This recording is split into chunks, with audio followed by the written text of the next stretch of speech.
Hi, everybody. Welcome back to New Majority. My name is Isabel, and today we're going to be talking about populism.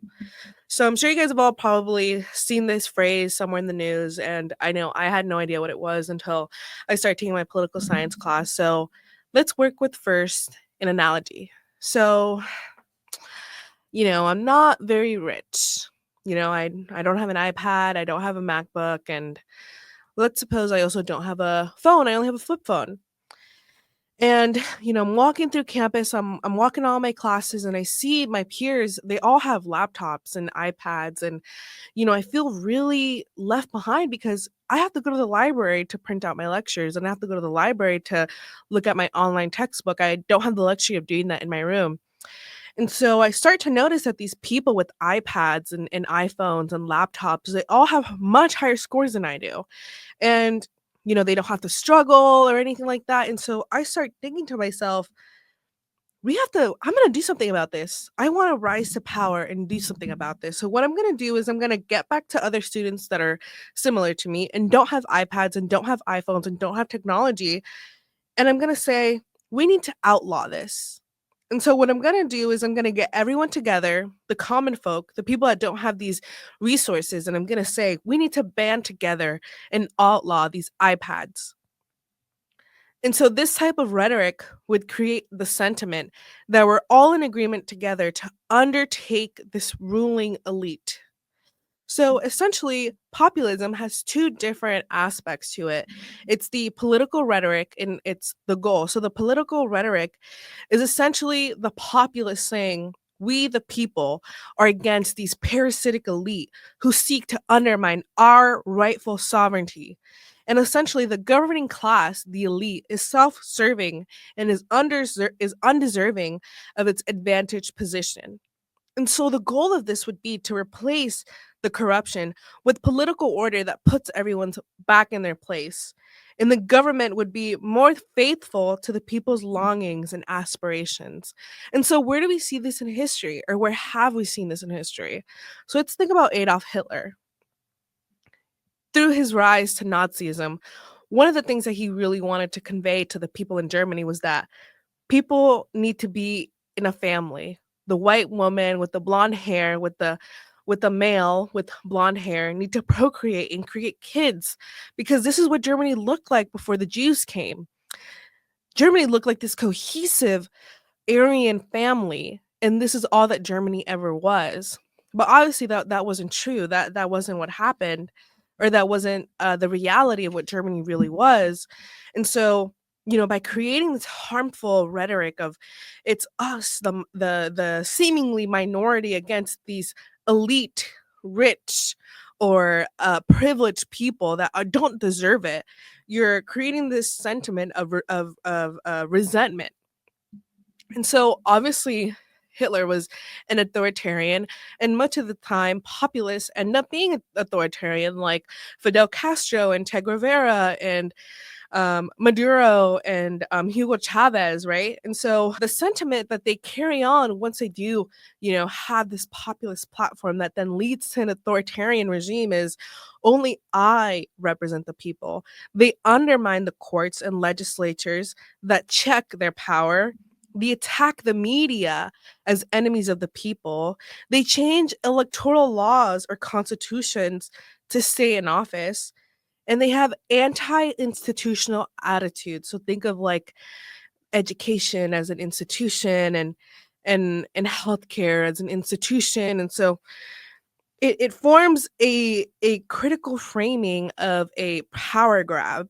And so how does this relate to today? Well, Trump is a populist, and Bernie Sanders was also a populist, but they had two different platforms and two different visions of what they were longing for. So when you hear people say make America great again, what he's longing for is again that resentment of the people versus the elite, while also simultaneously longing for a past, right? The 50s, 60s, the golden ages where everybody had it good and people were flourishing. But in reality, that time never really existed because again, there in the 50s there was Jim Crow, and women were also highly underserved and discriminated against. So while yeah, sure, maybe the average white man was doing well, much more much better than they were doing now. But again, it was a select group of people, and when you're thinking about that time, you're really picking and choosing what it is that you want to highlight. How does this play into today? And so when we think about the immigration debate, right, or the immigration issue that's currently ongoing in this country,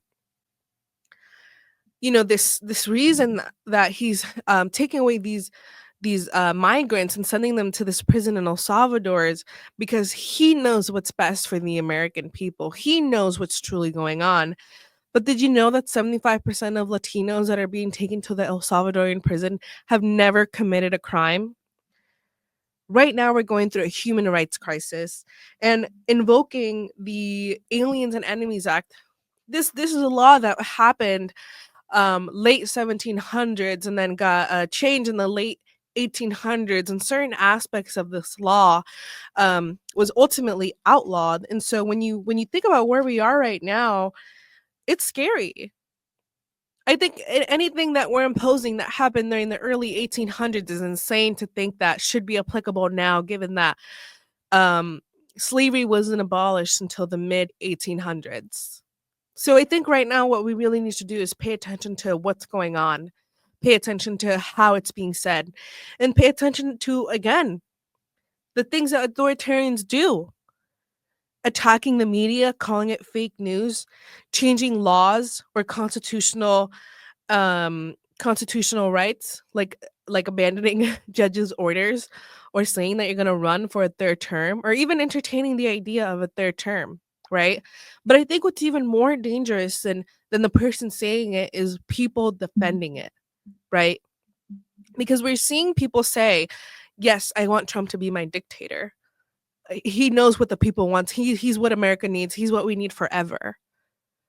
Whether or not independently you think that might be true, ultimately, if you think that somebody should be an authoritarian dictator, that kind of calls into question, what do you think the American people deserve or fought for? Because when people came here from England back in the 1700s, they didn't come here to form another dynasty or royal family, right? When they asked George Washington to be their king, he said no. So again, it's just really important to keep in mind where we are today, how far we've come, and how vital it is to pay attention to everything that's going on right now and call wrongs out for what they are and find righteousness where we should. And so I'll leave you with that. I think it's really important to, one, understand what populism is, understand how that then leads to an authoritarian regime, and understand the signs of an authoritarian regime, because that's where we are today. And once again, I only say this because the dangers of a populist is important to recognize, because the populists will only gain power if we allow them to. And so with telling you this, I hope that you realize there is a populist. Trump is a populist. Whether or not this is leading to authoritarianism, I think it is, but I think it's not something that we can't stop. And again, that takes action from our representatives, and it also takes accountability from us to our representatives. And so that's the reason why I say that. And now I'm really excited to introduce my guest. My guest is from Orange County, Virginia. He went to college at Longwood University in Farmsville, Virginia. He has a Bachelor of Science in Political Science and was a pre-law track. He studied his degree due to his interest in policymaking and political philosophy. Also, in the future, he wishes to become a civil rights attorney and then eventually a judge. He's very passionate about Black empowerment, both economically, politically, culturally, and socially. It's the reason that he went to college, the reason he wants to pursue law, and the reason he continues to do his life's work. In his free time, he loves playing video games and reading when he has time. He has no pets, but misses his dog Smokey dearly, who recently passed away. He also loves the way that words are used, which is why he also loves rap, lawmaking, and debating, because the way in which words are formed can impact so many lives. And lastly, he is a brother of the first Black intercollegiate Greek letter association, Alpha Phi Alpha Fraternity Incorporated. I hope you guys stay tuned. I'm so excited to show you guys this amazing and deeply thought-provoking conversation we had. I hope you guys stay tuned. Hi, everyone, and welcome back to A New Majority. I have with here Myles. Myles, how are you? I'm doing good. How are you? I'm doing really well, That's enjoying the good. hot weather finally. Yes. Very humid outside. It is A very lot of humid pollen. outside. A Yeah, lot of pollen. I know. Hopefully everybody out there with allergies is surviving. I'm not. So I have you here to talk a little bit about cultural moves in our Mhm. community and how to Absolutely. be politically aware. And so the first question I want to start off with asking you is, I did some research. So Mhm. according to Pew Research, in 2022, 83% of Black Americans supported the Democratic Party, while Mhm. only 12% supported Republicans. Okay. Similar trends among Latinos and Asians, but it's usually like 60-20 or 70-20. And so I'm wondering, what do these numbers say about the level of competition for the Black vote? And do you feel that either party is truly earning our vote or just expecting it? I believe, in terms of the different political parties trying to compete for it, I don't believe that there is a competition, really, in my opinion. I just kind of think they use black people and black and brown people as like a statistic to add and, oh, look, black people support me, and they don't really care to grow it, in my opinion. I mean, only in times they do care to grow it is when they're trying to run for president or, a top position, or when they're just running. And then after they get in office, it kind of like feels like it kind of it kind of goes down, like it cools down. And then the Mm-hmm. next time they run again, like, oh, look, I'm running for black people, I'm running for brown people, I'm running for minorities altogether on this certain issue. And we saw that in the 2020 election when Joe Biden was like, if you don't vote for me, you're not black. And it shows that it's expected from us to vote for Democrats. So I don't really think it's I think it is definitely expected for the ones that are voting Democrat to vote Democrat, and the ones that are voting Republican GOP, I believe they know that the ones that are going to vote for them are going to always vote for them, for especially for their policies and what they do. So I don't think there's actual competition in trying to revolutionize gaining the black vote. So I don't really think there is that competition or an expectation that they're going to lose those certain people. Yeah. I think it's really interesting that you say that. I mean, I definitely do think it could be true, Mm-hmm. especially given that we don't really see many people talking about issues that are salient in our communities Mm-hmm. unless it's election season. Especially right now when we're seeing so many student protesters Yeah, get deported absolutely. or people, revoking their green card. Mm-hmm. There was this lawyer for someone who was deported talking about how, Democrats, they were the party of abolish Yeah. ICE and, these different movements, but now Mhm. they've kind of turned into, well, I feel like we just in general been really shifting to the Yeah. right and like leaving kind of Yeah. those leftist policies. Yeah. It seems like America is shifting a Oh, bit to the right, and then it's like moving the entire spectrum. It's like, whoa. yeah. And that's very scary. It's Mhm. very scary to see that because we've seen things like this happen historically, and it never really ends up the way that people want it to end up. So, Yeah, history plays a really big part there. yes. So, we're gonna get back to, Mhm. the political aspect of Mhm. that, but just talking, Mhm. because I know that you're very involved in your community, and I know that you really care about your community, Mhm. and, you grew up in Charlottesville, Mhm. um, and so I'm wondering, what do you think is the number one issue facing the Black community today, and why? The number one issue I believe is, I feel like, in my personal opinion, is that we're witnessing like a depowerment of the black people, of the black and brown people, and it's doing this through different policies. And I believe it is kind of hidden behind those policies so people don't look too much into it, Mhm, and don't really understand the effects of it. And you mhm. kind of have to have like this political re-education to understand it. Mm, And yeah. I believe that's why we're losing our power. We're kind of going into this era where people don't really understand. I don't want to say we don't understand it because there's definitely some great, phenomenal people that are looking into this and breaking it down, analyzing it, and, and delivering it to our into our communities. However, at in mass, it just doesn't seem that we're as, you know solidified as Mhm. we were like in the 60s and stuff like that. I'll be it, those were times where we had to be together because we were Yeah. forced to be in our own communities. But in this time, it just doesn't feel like we have that empowerment. And I don't know if it's because of, you know, how we have shifted culturally in this integrated society, how social media has been playing a big part in trying to and breaking different sects of the Black community up and putting them in different areas. Yeah. So it just doesn't seem as solidified as we were before, and it kind of just depowers us over time. Yeah. And we kind of lose our leverage in a lot of these things. And I think the best time that we have been since the 60s was 2020. And it's kind of shocking to see how that was only 5 years ago. What happened to our solidarity? It's like once again. Yeah.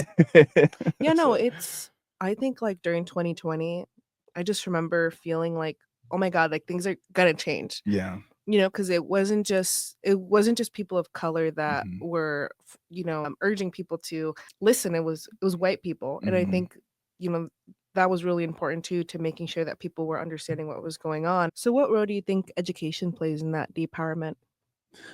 I believe education plays a huge role in that. As we know, Malcolm X said, education is a passport to the future.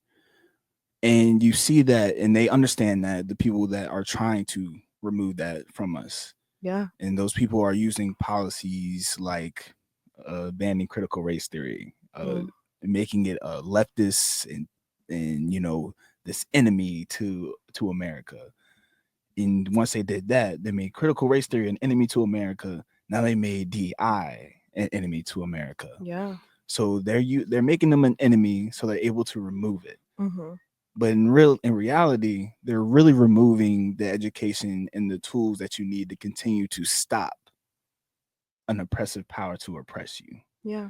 If we learn about critical race theory, we learn about all the terrible actions of slavery and everything that's happening, like even with the Native Americans, and we learn everything about the ugly of America.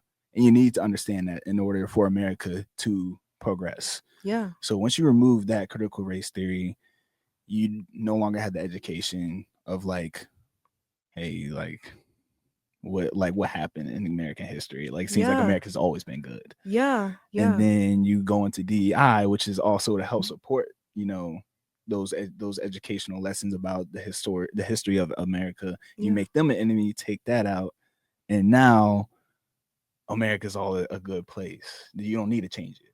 Yeah. There's no DI, there's no critical race theory, there's no any lesson about your history to let you know that America is not made for you.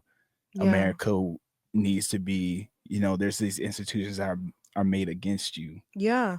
And that plays a huge part into movements. If people don't know that they need to move, they're not going to move. Yeah. So it plays a huge part into it, and there's a reason why they're rolling back on that. Yeah, and I think that's really important, especially to understand why systemic inequalities exist, because, when people that are far removed from marginalized communities may say, oh, those people are lazy, oh, those people are incarcerated, oh, those people don't care. It's like, well, there's historical context and important things that happened before we landed here. And so, yeah, I think that's really important. And I think one of the biggest hypocrisies that I've just been seeing is education for me, but not for you, right? Because JD Vance went to law school. Trump got his MBA. These people, they didn't just go to undergrad. No. They went to they went to grad school. They got the highest degrees in their field. And it's like, well, you did that, right? Like, if college was so indoctrinating, why did you keep going? Right? I don't know. I just think it's interesting to see like this double standard where, they can get educated, they can learn, but we can't. And that plays a large part into like the entire problem of like with like the access to education. Yeah. You see how they are rolling back. Yeah. And trying to get people that are not so privileged as them to get access to education. Yeah. So it's definitely, they're doing this on purpose. Yes. In my opinion. Yeah, 100%. And especially when people like JD Vance were able to, go to law school because he served in the military. So it's just interesting to see, like, that's a form of DEI. It's interesting to see that that he can benefit from that, but we can't. But anyway. There's a lot of hypocrisy in this democracy. I can say that. So culture is powerful. Yes. Culture Mhm. allows us to mobilize ourselves and to know what's going on, whether that's through music, fashion, social media, or family norms. In your opinion, how has Black culture helped or hurt Black progress politically, economically, or socially?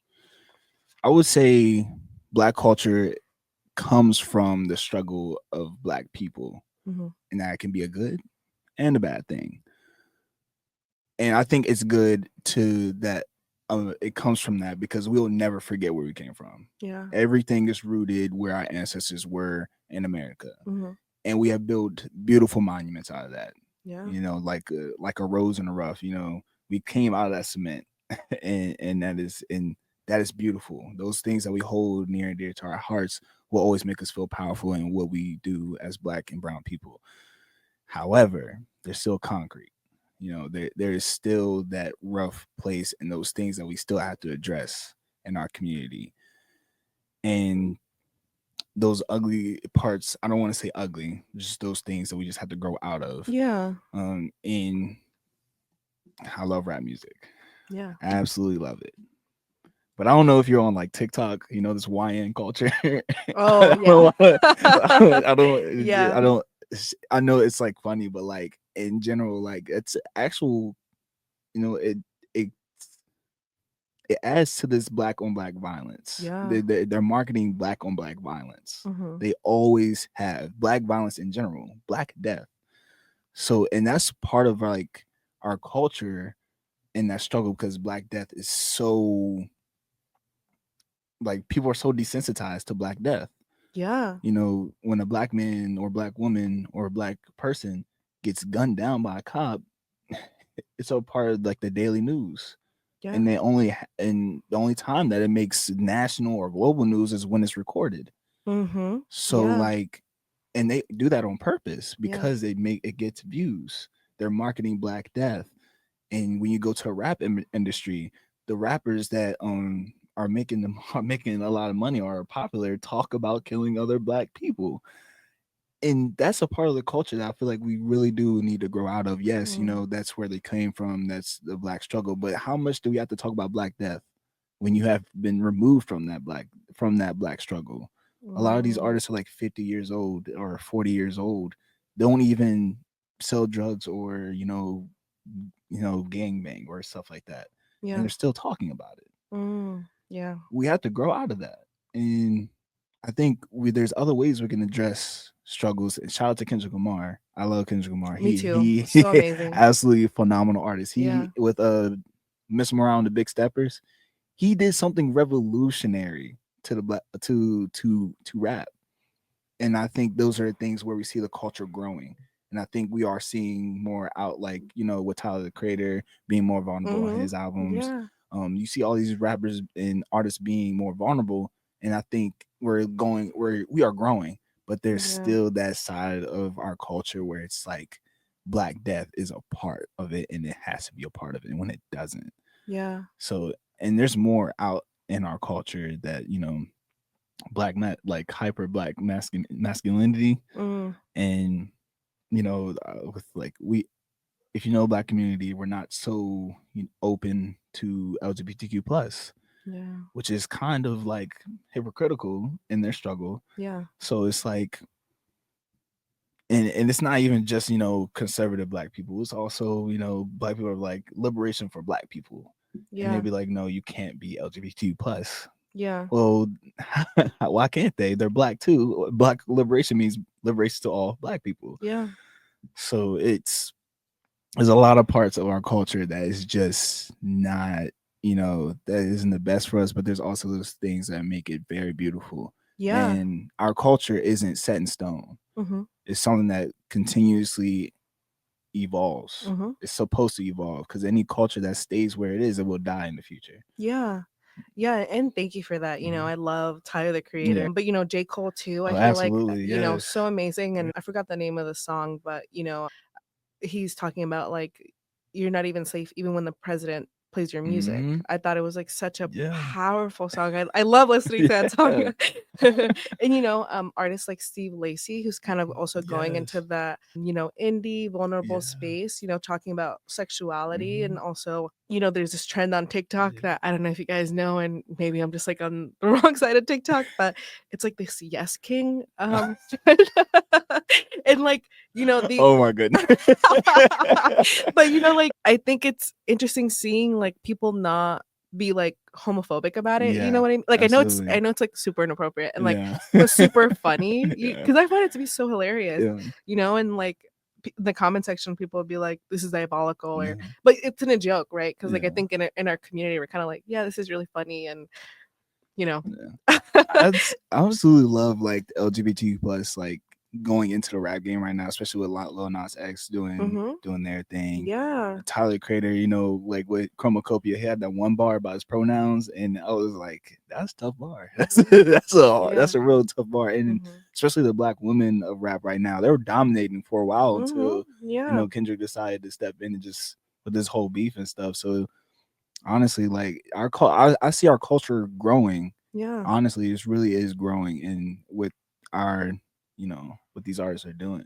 Yeah, Mhm. and I think Black culture is just so I mean, I think everybody takes from Black culture Mhm. and not necessarily gives credit where credit is due, Mhm. but it's evidence so rich, it's so Yeah. powerful, people love it, Mhm. It's like it's dynamic. dynamic, yeah, and it extends beyond just the US, right? Yeah. Like you see this extend in Mexico and places Mhm. of South America, in Asia. It's just Mhm. interesting seeing how much influence Black culture has and how powerful it is. And I think it's Absolutely. definitely really important to recognize how powerful it is and Yeah. how influential it has been. And so moving on, you studied political science, Mhm. and right now I study political science too. And I think right now, especially the theory of rational ignorance, where Mhm. essentially it's that the cost of being aware is too high Mhm. of issues. And so it's better to just not be aware at all. Mhm. But today it feels like politics affects everything from our Yes. rights Yes. to our classrooms. Yes. But what would you say to someone that says politics just isn't for me? I would say it's human, not for you, because it's not even just attack on your political ideology at this point. It's an attack on your human rights. Mm-hmm. It's an attack on your on your whole person. Yeah. You're talking about restricting the access to people to their own bodies. Mm-hmm. You're talking about all these policies that are no longer political. When it's different than when Mitt Romney and Obama were going at it. Yeah. It was different, when McCain was at it. Yeah. It's a whole different game now. You're talking about people getting ripped apart from their families. You're talking Mm-hmm. about like you're talking about you know we can't get to it. There's so much that is happening to just your human rights that you cannot just sit back and do nothing about it. Because Yeah. if you just sit back and do nothing about it, it's going to roll over you. And Yeah. they're and you allowing that and saying, I'm not going to get involved into this means that you're giving them access to do it. Yeah. And in what ways do you think that I guess like right now, right? There's a lot going on with the LGBT. I mean, there's a lot going on for all communities, but I'm just Mm-hmm. gonna talk about LGBTQ right Mm-hmm. now, where people say, "Okay, well, I'm not trans, so I don't care about what's going on because it doesn't affect me," or Mm-hmm. "It's not that I don't care; it's just that it has no impact on me." Mm-hmm. But in what ways do you think that little little acts like this that demonize dehumanize people, right? Because it starts off slowly. That's what happened in Germany. Mm-hmm. It started off slowly with the Exactly. most vulnerable people, and then Mm-hmm. eventually, It well, we got know what it happened. gets worse. Yeah, Yeah. it gets very worse, and it's catastrophic. Mm-hmm. And so, in what ways do you think community is really important? Community is highly important. You have to depend on the people in your community. I know I said earlier, like, we're going through this phase of depowerment, but the only way we can get that power back is being back in our communities, giving back to our communities, investing into our communities. Mhm. And when it comes to that, like, I know recently we've been going through this trend of being on social media, like social media activism, Mhm. people posting a black screen and stuff like Yeah. that. I mean, yes, that shows like you support, but like, what is that really doing? Mhm. I know recently there was like a blackout day where you don't buy from bigger Mhm. corporations or Yeah. get gas, but what does that mean for the people that don't have that privilege to not do that? Yeah. So community is everything because it's something that you don't just say. It's an action. It's something that you have to do every day in order for you to be empowered. You have to be in it every day, and in order to make sure that we get that good feeling and that empowerment of that we lost is by being surrounded those people that are feeling like they have been lost their power as well. Yeah. So we have to like absolutely get back into that. You have to be surrounded by those people, feel how they feel, because you may not in every community. Like I'm a black person. I'm a black man. I'm a heterosexual black male. I don't know what other black males go through, or black. I definitely don't know what black women go through. Like, let alone like there's a whole intersection in this. Yeah. So how am I going to understand what my community goes through if I'm just sitting alone? How am I going to understand the power that I have if I'm sitting alone? That's why we have to get out and invest into those people and start making moves in that way. Yeah, and thank you for that. Mhm. That's really important Mhm. for all our communities to pay attention to. And so, civic engagement is Mhm. more than just voting. Yeah. I think people often think that the president is just the only race that matters. But we have senators, congress Yes. people, state senators, state Mhm. delegates, mayor, city Mhm. council, school education boards, and often they're the ones deciding issues close to home, right? Mhm. Because in Texas, women can't get abortion at all, but in New Jersey you can. Mhm. And so, how do we get our communities to show up to care about these boring but vital meetings? Mhm. The presidents say it themselves. They say we'll go with the GOP currently. Mhm. They're talking about giving everything back to the states. Mhm. And if people automatically go, "Oh, we lost it." No, you didn't lose it. Yeah. I mean, yes, we don't want everything at the states, but you can control. You have more of a direct impact at the state level than at the presidential level, Yeah. at the federal level. So if we have to go through this program of political re-education. We have to. Yeah. What does that mean when we're giving rights back to the states? Yeah. If we are going and showing up to our states, off like if we're showing up every single time and voting correctly in our state government just as much as we vote in our presidential government, we wouldn't care for Donald Trump saying we're giving it back to the states. Yeah. We would not care for it because we'd be like, oh, our states got us. You Yeah. really have no power here because, Yeah. Congress is on my side. Yeah. You have, all this on my side while you are sitting alone as a president that really can't do anything except for sign executive orders that are unconstitutional. Yeah. And get blocked. Yeah. And I think that's really important because definitely one thing I've felt very secure in is just knowing that I'm from New Jersey. Mhm.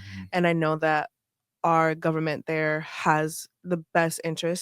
our best interests at heart, Mhm. immigrants, people of color, working class people that depend on Medicaid, Medicare. So yeah, I think it's very important It to is very realize that, important. if the federal government doesn't have your back, your state government will. Mhm.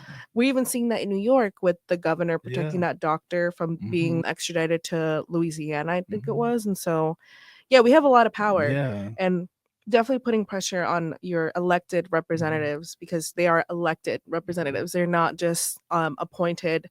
We have power and they work for us. Mhm. President works for us. Exactly. It is gubernatorial year right now. So this is very vital right now. This is like if there's any time to get interested in the state politics right now. Yeah, especially This in Virginia. yes, in Virginia, we are a purple state. Hmm. That means it can go either red or blue. Yeah. And I don't know if we want to be in red No. in this current presidential administration. I Yeah. think we got away with the red governor in this past term because our president was blue. But Yeah. however, if we have both red, Yeah. But I will say that this governor I would say, catered a lot to like Democrats. yeah, However, he did double down on DEI yes, this year. So, because addressing that for he's sure. been empowered by Yeah. But I will say that he's not, to me at least, from what I've seen, he's Mhm. not that much of a MAGA yeah, Republican, kind of like an old school yeah, kind of Republican. yeah, But it doesn't mean that it's still obviously still doesn't align with progressive values anyway, but definitely not as much of a threat as like a MAGA representative. And even I think in 2020, a lot of people that were running for their seats again here in the state of Virginia, if they weren't running on that MAGA platform, they weren't going to get elected again. And so it's interesting to see how much the Republican Party has just changed so much since President Trump joined the field. Yes. And I'm honestly so tired of this two-party system. It's yeah, I know. We need to follow Europe's multi-party. It's like, oh my god, that adds to like the competition things. Like, who am I going to choose other than if I'm a conscious minority?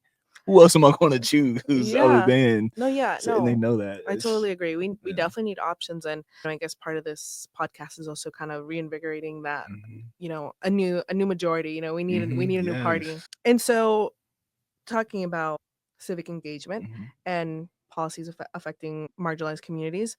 Since 2023, 30 plus states have introduced legislation targeting DEI programs in colleges and the workplace.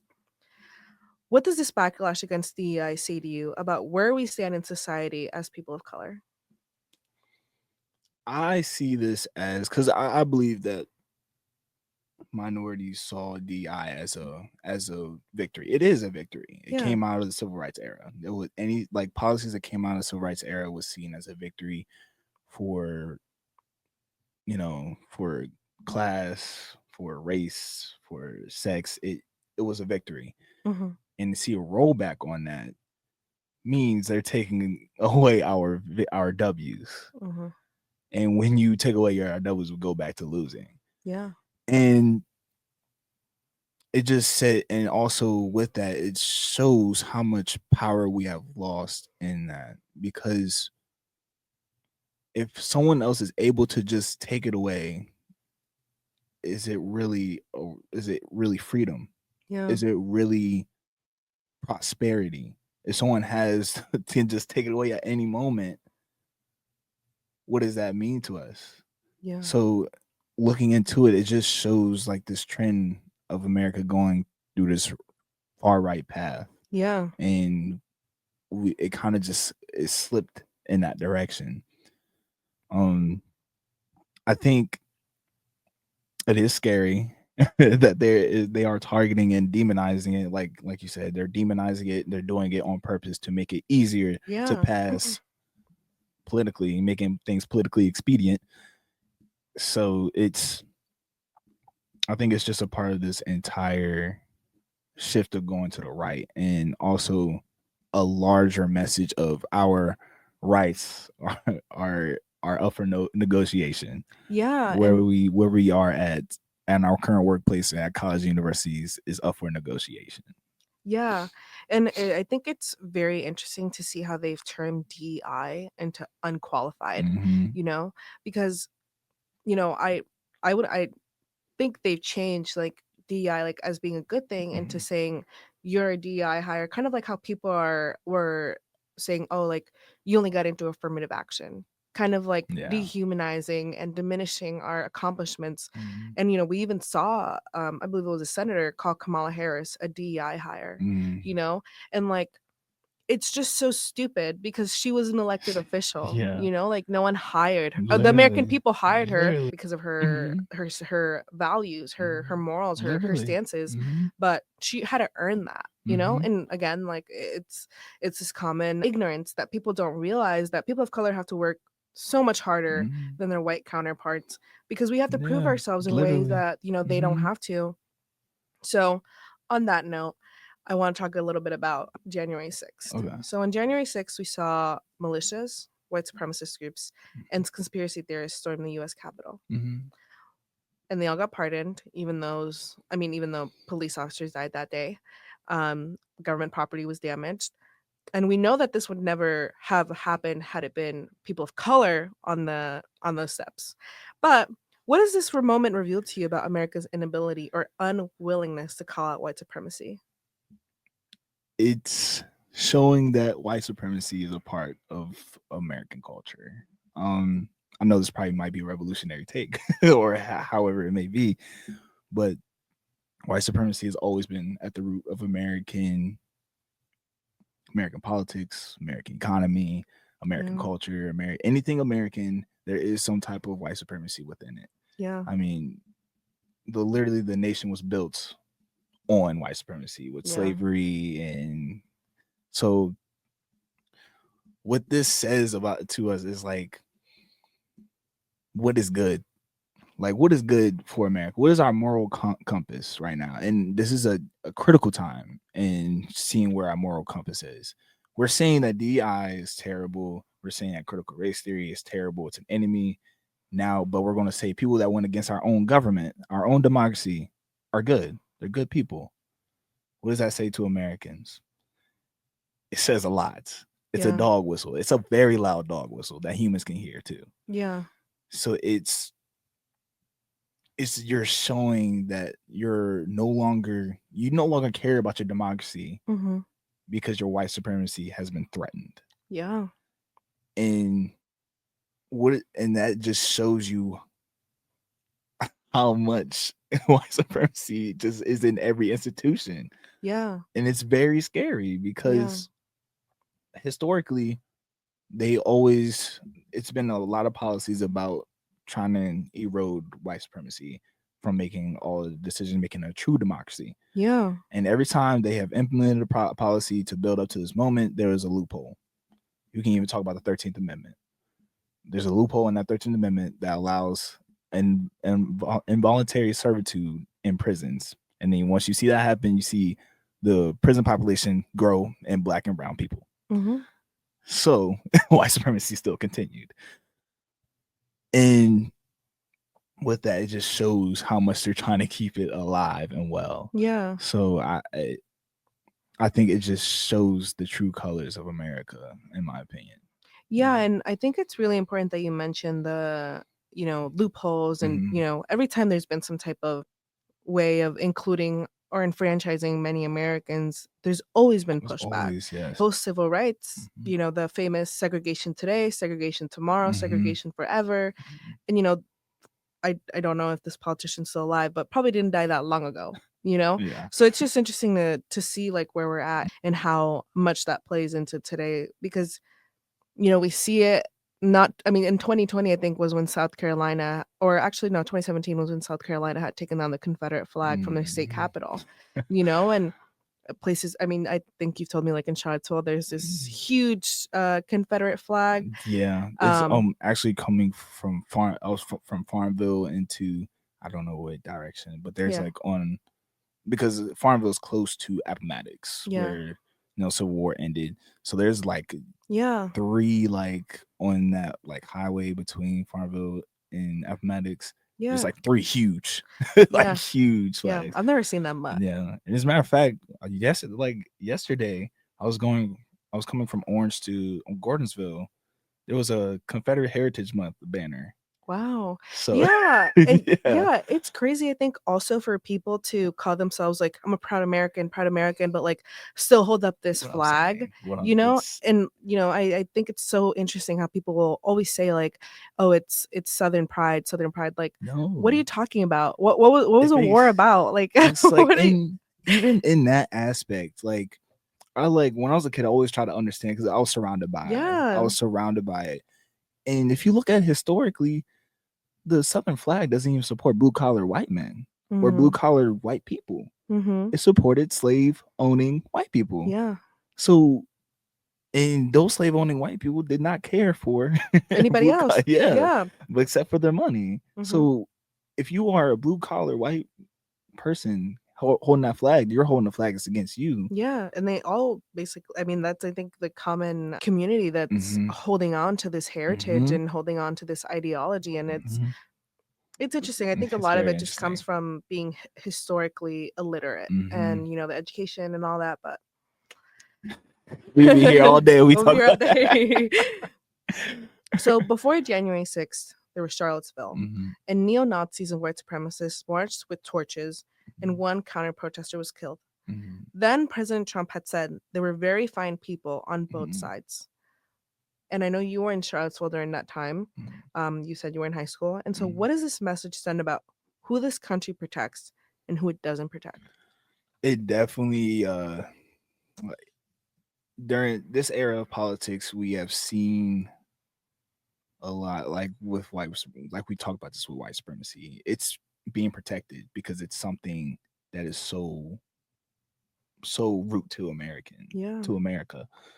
So it's definitely shows this like, and I think 2017 was a pivotal year with that Hmm. because it started to allow people to show their real colors, and not only the real colors like doing small things, but doing huge things like having Nazi protests in Washington D.C., having marches in D.C. and over in everywhere in America. Yeah. There, you're giving them space to be comfortable. Hmm. You're giving them space to be anti-democratic. Yeah. So it's That's what they want. yeah, that's literally what they Yeah. want. They want this, like they want this state. They want a fascist state, in my Yeah. opinion. I mean, if you back Nazi ideology, that is fascism. Yeah. And you are empowering people to boast about fascism, about Yeah. this far right thing. And when you empower them as a democratic leader, you are literally trying to destroy the foundations to America. Yeah. So I think that's what the message they're trying to say, that we have the absolute power, and even if that means destroying a nation that we built Yeah. to get to keep that power, we're going to do it that way. We're going to make sure those people are protected, so they can help me in this venture to destroy. Yeah, and thank you for that. I think we often kind of see people calling these extremist Mhm, people, label them only as individuals, mhm, kind of making it seem like they're lone wolves, when in mhm, reality they're not. They're mhm, big groups. mhm, And so hate groups are increasingly moving online. mhm, According to the Southern Poverty Law Center, over 1,200 hate and extremist groups operate in the United States, mhm, with many recruiting through YouTube, Discord, and gaming communities. mhm. How concerned are you about the rise of these hidden online spaces, and what do you think we can do to fight radicalization at the community level? I think the rising, it makes sense with the Hmm. social media. Social Yeah, media connects you with everybody everybody. around the world. You can be connected with far righters in Germany and make you feel like a sense of community because it's at your Yeah, fingertips. yeah, So and they hold on to each other. yeah, they hold on to it Yeah, very, and they're trading ideologies, which is very and dangerous for those spaces. tactics. Yes, Yeah. many tactics. It's it's very, and I think a good example of how to combat this is what was it? It was in Ohio. There was a neo Nazis were protest, or I don't want to say protesting. I don't know. They were marching, and they're doing it in a fairly black community. Yes, The black Cincinnati, community Ohio. came out Yeah, with their guns, and yeah, they. I don't. I mean, I don't. I don't want to boast about any type of violence or anyway. But they were yeah. They defending their weren't. They communities. weren't. They weren't exhibiting any kind of violence. Yeah, they weren't. But it's interesting to see how the media was portraying them to Mm-hmm. kind of be violent or have a Mm-hmm. violent reaction. Yeah, But exactly. when white supremacists show up to these So what neighborhoods, they do the same thing, yeah, and with then their AR-15s, yeah, and then these people in these communities are coming out with their yeah, AR-15s they and are saying like, you don't have any power over me, and if you do anything crazy, I'll do something crazy absolutely. in response to your Hmm. craziness. But no, I honestly, They were extending self defense, yeah, and and I think that's exactly what we need to do. I I'm 100%. and we need to, like we say, is going back to community. We have to invest in our communities to be able to defend ourselves against something like this, Yeah, because they ran them out. yeah, They ran them straight out, yeah, and they stayed there. They're like, we're yeah. gonna run you out. We're gonna make sure that you don't come back. Yeah, and it's a historically black neighborhood Mm-hmm. that they went to. Mm-hmm. And I think the citizens there did definitely try to form community groups, kind of like a neighborhood watch group, Mm-hmm. and we're escorting kids to and Mm-hmm. from. And if I remember correctly, the white supremacists were saying really hateful things to very, very young black Yeah. boys. And it's Yes. interesting to see how it's just not denounced enough. You know what I Mm-mm. mean? Like it's just not talked about enough. It's just not, because there's just been so many consequences of this hateful rhetoric that have cost people lives. And Mhm. so it's interesting to just see how, the KKK, a seemingly irrelevant group now, Mhm. is still around. Yeah. You know, It's very very it's around. very very much around. Yeah, Yeah. because there's a chapter in Gordonsville, which is very close to my hometown. They actually are during Martin Luther King Day. They put in like in black people's mailboxes like anti-MLK stuff. So it's That's like, yeah, disgusting. and it's crazy because that's something I just grew up with. Like, Yeah. and the fact that we're in Virginia, I can only imagine what they're doing in Georgia, Alabama, or I It's can only crazy. imagine. Yeah, no, I couldn't. I'm from New Jersey, so Yeah. all this is very new to me. So, part of this white supremacy is the replacement theory. The idea that white Americans are being replaced by people of color Mhm. is now being echoed by politicians and news anchors. And so, what's your reaction when you hear that kind of rhetoric being mainstream? I laugh. I really do. Cause like I just think it's so funny in the way, like, if you look at our government, how can you feel like you're being replaced when you're the overwhelming majority? Yeah. When you look at our president, how do you feel like how do you feel like you're being replaced? Even when you look at a left leaning president, Yeah. it's a white man. It's Joe Yeah. Biden. Yeah. And how are you being replaced? I don't. If you control your economy, you control your politics, you control the culture that goes around, how are you being replaced at all? I think this replacement theory is another way of just empowering white supremacists to get back out on the streets and to be more comfortable about what they're doing and be more fervent about it. I it's no there's no they don't I mean, in my opinion, I don't believe that they believe that they're being replaced. I think they feel like they're growing there's this sense of multiculturalism that is growing, Yeah. and they don't like that because Yeah. that's really getting to the roots of like what democracy is supposed to be. Yeah. So they're like pushing this we're being replaced movement. We're pushing all this. We're like we don't want anything. We want this monoculturalism of white American, or what a white American is, or not even what a white American, just American is what they're trying to get at, or Yeah. So I really do laugh at it because I remember when my friends were like, you know, they're really talking about like like white men are going to be replaced at their jobs and stuff. I'm like, how? When the CEO is a white man. Like, Yeah, no, it's very interesting, and I will say that it's not just white supremacists that believe in the replacement theory. yeah, It's a lot of white Americans. yeah, I remember, I went to go get coffee with someone and overheard a conversation of somebody else saying like, "Oh my God, I'm from Jersey City, and Jersey City is super diverse." And he was talking about how, when I used to take the train, it was mostly white, and now you see everybody on here. You barely see any white people, and it's kind of like, I don't know what message you would kind of. I mean, yeah, I don't know what you were trying to say by saying something like that, but it's interesting to just yeah, see how how telling that is. yeah, And also, you had mentioned that you don't know whether or not they actually truly believe that they're being mhm, replaced. I do think they think that, yeah, because the media really does foster that yeah, that narrative, and feeds into it, yeah, especially certain news networks that promote, these hateful news anchors or yeah, hateful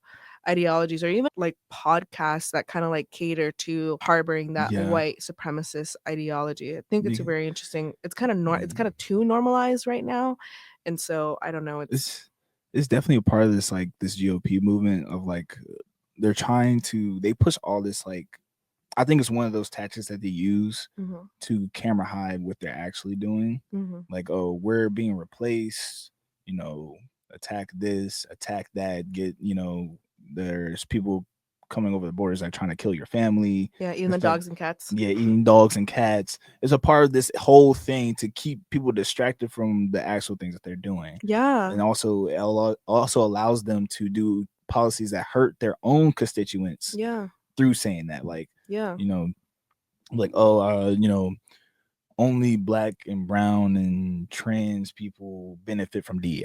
yeah, And then they'd be like, let's get rid of DEI. But they don't ever talk about, like we said earlier, how military people get help with DEI, or yeah, literally people that, that need access, like extra access to stuff like, that, people that with disabilities, DEI yeah. helps with. Yeah. and those are white people as well. Like, Yeah, everyone. It, yeah, like diversity, equity, and inclusion yes, is yes, it everyone, includes everyone, everyone. everyone. So yeah, no, it's Mhm. definitely narratives are playing out, and the consequences that are coming from that, and like I hope things don't get much crazier. Hope But not. Hope not. recently, President Trump was attacking the Black Smithsonian Yes. in DC Mhm. as an effort to sanitize racism. This is a headline from Politico. Mhm. What do you think about this? I remember any of you guys have not gone to the Black Smithsonian in DC. Highly, highly, highly recommend Absolutely. it. Very, very important for us to know our history. Very Absolutely. important to understand the global connection, right? Because the history is not just about like what happened here in America. It's about what happened Mhm. all over the world. Yes. And it's important for us to not forget history and to also understand how we got here today. And yeah, what do you think? I mean, this is I think one of the first African American museums Mhm. in the Yes, sir. country, a landmark museum in DC and probably the world, right? Mhm. That talks about slavery, all over the world and specifically in Yeah. America. What do you think about this? First of all, it's one of the most beautiful. Just like I was overwhelmed with Me emotions. too. I was It like always crying the so whole like time. It it was crazy. the way it's laid out. You start at the bottom, Bottom, like yeah. the bottom, like it represents like the rise of Black people, Yeah. and it's Yeah. such a beautiful experience. Hmm. So I definitely recommend going because Yeah. like I remember they was talking about this one part with lynching and Emmett Till. Emmett Till, like even though I'm not from Chicago or Yeah. have it, but like my mom used to use like Emmett Till as like a way of like make sure you watch yourself out in public. This happened to Wow. a 14-year-old. So Yeah. when I got to that area, I was like I cried because and then like you have like in that same area you see a KKK mask and I'm like like it's but it shows you like there's the reason why it's so beautiful because it shows you the beautiful and it shows you the ugly. Hmm. And that ugly is ugly. They Yeah. do not hold back on Yeah. anything. Yeah. And Everything. they Everything. don't hold back at all. They'll show you the whips that they use against slaves. They'll show Hmm. you how they were lined up on the bows of the slave ships. Yeah. They showed you everything, even in today's society, the Hmm. ugly of America. Yeah. And that's why I think they are, and that's why I know they're attacking this and why they're pushing back on it because they don't want people to see the ugly. Yeah. Because if you see the ugly, it gets people moving. Yeah. They use ugliness to get their stuff moving. They don't want anything on our end Yeah. to get things moving.